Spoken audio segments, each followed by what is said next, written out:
CSK உடைய ஆல்ரவுண்டர்ஸ்லாம் யாருன்னு பார்க்கலாம். ஸோ லெஜெண்டரி டீமோடைய ஆல்ரவுண்டர்ஸ் மறக்க முடியுமா இவங்கெல்லாம் அப்படின்னு சொன்னா ரொம்ப ரொம்ப லாங்கா ஆல்பி மார்க்கல் ஞாபகம் இருக்காங்க. அடிச்சா எங்க பறக்கும் பாருங்க பால், அந்த மாதிரி ஆல்ரவுண்டர் நீங்க பாருங்க. இருக்காரு, அஸ்வின் இருந்திருக்காரு, சோ ஜடேஜா இருந்திருக்காரு. இவங்க எல்லாம் பேட்டிங் அண்ட் போலிங் ரெண்டுத்திலுமே கலக்கிருக்காங்க. சோ இது வந்து கண்டிப்பா இவங்கள இந்த டீம் ரீப்ளேஸ் பண்ண முடியாதுன்னு நினைக்கிறேன். ஜடேஜா, ஆல்பி மார்க்கல், பிராவோ இவங்க எல்லாமே கடைசி 2 ஓவர்ல பாத்தீங்கன்னா எக்கச்சக்க 6 அடிச்சு நம்மளுக்கு ரன்னை வந்து எடுத்து கொடுக்குறாங்க. பட் இப்ப இருக்கிற ஆல்ரவுண்டர்ஸ் பாத்தீங்கன்னா அந்த லெவல்ல பெர்ஃபார்ம் பண்ணுவாங்களான்னா கண்டிப்பா என்னோட கணிப்படி ரொம்ப ஒரு பெரிய கேள்விக்குறி தான். பார்த்தா 16 to 20 அந்த இதுல ஓவர்ஸ்ல ரன் அடிக்கிறதுக்கு இவங்க யார் இருக்கா ஆல்ரவுண்டர்ஸ்?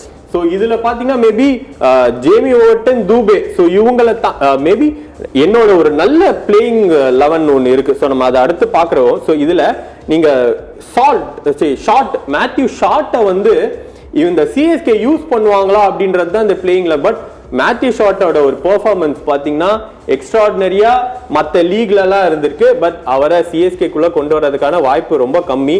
ஸோ நம்ம இப்போ ஒரு ஆல்ரவுண்டரை நம்பி இருக்கிற ஒரே பிளேயர் சிவன் துபேவும் பிரசாந்த் வீரும் தான். ஸோ பட் இதுல இங்கேயும் ஒரு கன்ஃபியூஷன் இருக்கு. பிரசாந்த் வீரா, அகில் ஹுசைனா. ஸோ இந்த மாதிரி ஒரு கன்ஃபியூஷன் ஸ்டேட்ல தான் இந்த சிஎஸ்கே டீமே இருக்குன்றது தான் என்னோட ஒரு பெரிய கணிப்பா இருக்கு. எல்லாருக்குமே உங்களுக்கு மட்டும் நிறைய கன்ஃபியூஷன் இருக்கும். 25 பேரை எடுத்துட்டாங்க. 25 பேர்ல யாரை தாண்டா எடுக்க போறாங்க, யார் பிளேயிங் 11ஆ இருக்க போறா? இது வந்து நம்ம டிஸ்கஷன் மட்டும் இல்லைங்க. இன்னைக்கு சோசியல் மீடியாவை திறந்தாலே யார் பிளேயிங் 11ல அப்படின்னு சொல்லி பயங்கரமா சண்டை போட்டுட்டு இருக்காங்க. அந்த பிளேயிங் 11ல பெஸ்ட் பிளேயிங் 11 இவங்க 2 பேரும் ஒரு பிளேயிங் 11 கொண்டு வந்திருக்கிறாங்க. ஸோ அந்த பிளேயிங் 11 ஃபர்ஸ்ட் நம்ம பார்க்க போறோம். ஸோ உங்களுடைய சாய்ஸ் என்ன அப்படிங்கறத நீங்களும் கூட நீங்க கமெண்ட்ல இது பண்ணலாம். சோசியல் மீடியால லைவ் போயிட்டு இருக்கு. உங்களுடைய பிளேயிங் 11 கூட நீங்க வந்து கமெண்ட் பாக்ஸ்ல நீங்க போடலாம். ஸோ ஃபர்ஸ்ட் நம்ம ஸ்டார்ட் வித் அகிலன்.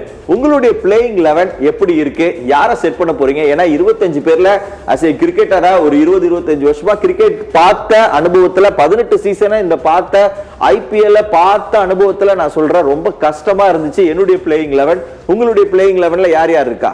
என்னோட பிளேயிங் லெவலில் முக்கியமாக வந்து ஆயுஷ் மாத்ரேவும் புதுசாக நம்ம கலையிறக்கப்பட்ட சஞ்சு சாம்சனு இவங்க தான் ஓப்பனிங் பேட்டர்ஸ் இவங்க தான். ஓகே, ஏன்னா ஆரம்ப ஒரு கிட்டத்தட்ட அந்த பவர் பிளே வரைக்கும் ஒரு 60 ரன்லேருந்து ஒரு 80 ரன் வரைக்கும் இவங்களை கொண்டு வரதுக்கான ஒரு பிளாட்ஃபார்ம் தான் ஃபர்ஸ்ட் செட் பண்ணியிருக்கோம். ஆயுஷ் மாத்ரே பவர் பிளேல இவங்க 2 பேரையும் நம்புறோம். இவங்களை மட்டும் தான் ஃபர்ஸ்ட் இறக்க முடியும், இல்லைன்னா கேப்டனை வந்து உள்ள இறக்கணும். ஓகே, ஏன்னா கேப்டன் ஃபர்ஸ்ட் தேர்ட் ஸ்பாட் வந்து கெய்க்வாட், அதுக்கப்புறமா பிரேவிஸை இறக்கலாம். அந்த லைன்ல அந்த ஃபார்மேட்ல தான் போறோம். ஏன்னா இது எல்லாமே வந்து இவங்க அடிச்சு கொடுக்குற ஸ்டார்டிங்ல நம்ம எடுக்கிற ரன்னை வச்சு இவங்க அடுத்த கட்டத்துக்கு கொண்டு வருவாங்க. கார்த்தி சர்மா பேர் வந்து Brevis, number 5 Karthi Sharma, next Shivam. As keeper. For example spinner வரும்போது நம்ம துபேவை இறக்கலாமா இல்ல கார்த்திக் சர்மாவா? ஸ்பின்னர் நல்ல ஆறு பிளேயர் தான் சிவம் துபே. ஆனா கடந்த சீசன்ல வந்து ஸ்பின்னர் வந்து ஈஸியா அவர் விக்கெட் எடுத்துறாங்க. சோ அதனால அந்த அவங்க யார் பவுலர் இருக்காங்க இல்ல எத்தனை ஓவர்ல விக்கெட் விழுதுன்றத பார்த்து சிவம் துபே முன்னாடியோ நம்ம துபே கண்டிப்பா துபே தான் இறக்கணும். அடுத்தது பிரசாந்த் வீரை வந்து தூபேக்கு பின்னாடி இறக்கிறதுக்கு வாய்ப்பு இருக்கு. ஏன்னா ரன் ரேட்டை பொறுத்து தான். இவங்க 2 பேருமே நல்ல ஹிட்டர்.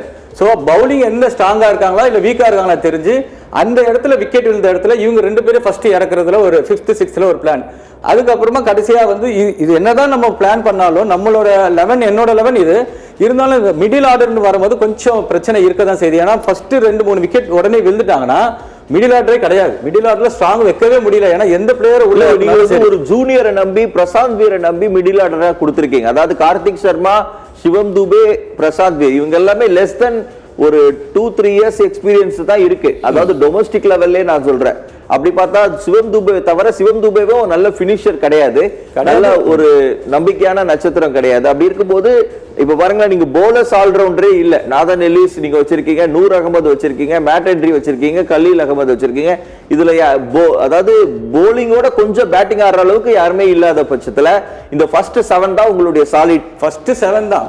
மீதி எல்லாமே பவுலர்ஸா இருந்தாலும் இம்பாக்ட் பிளேயரா யாராவது அந்த டைம்ல எப்படி இருக்காங்கன்னு தெரிஞ்சு பவுலிங்கோ ஆப்ஷன் இம்பாக்ட் பிளேயருக்கு ஆப்ஷன் வந்து பேட்டிங்னா தோனி எங்க போயிட்டாரு இந்த வருஷம் ஆட மாட்டாரா அப்படின்னு கேக்குறாரு. இந்த வருஷம் ஆட மாட்டாருல, கண்டிப்பா ஆடுவாரு.